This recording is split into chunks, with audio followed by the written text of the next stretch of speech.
Cos'è successo allora? Successo, appunto.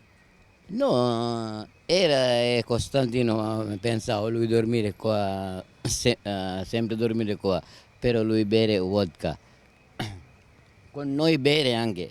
Lui quando c'è bottiglie di vodka, noi ho aperto. Ecco, lei cosa fa qui all'interno della Villa Bellini?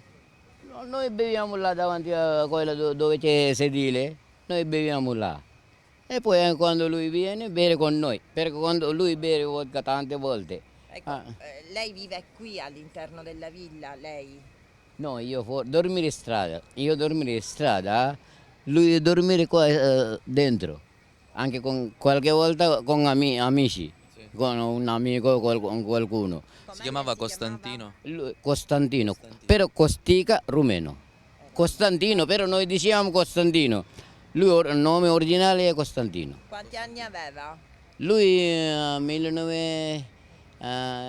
1956.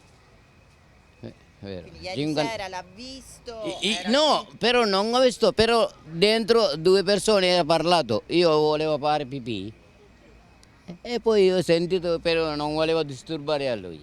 Com'è accaduto secondo lei? Cosa è successo?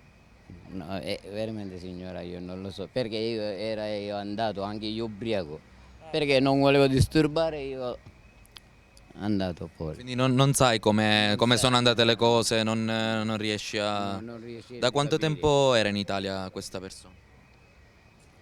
No, io ho conosciuto 3 anni fa, però lui di più, Da più tempo. di più tempo di qua, però 3 anni fa io ho conosciuto lui. Sì. Quindi che vita conduceva? Che faceva durante il giorno? Stava in giro, Durante il beveva? giorno lui andare a mangiare caritas e poi cercare da bere qualcosa, qualche volta entrare al supermercato anche qualcosa. A rubare pure qualcosa? Sì, per noi. Detto Costantino, c'è qualcosa e poi andiamo. Io c'è 1 euro, andiamo a comprare vino e poi lui subito rubare e mettere qua o qua, così. Sai se i familiari sono stati informati? Aveva familiari a casa? Non lo sai. No, no, no, quello no, non sa signore, veramente non sa. Come ti chiami? Mi chiamo Nihal, Nihal Sri Lanka.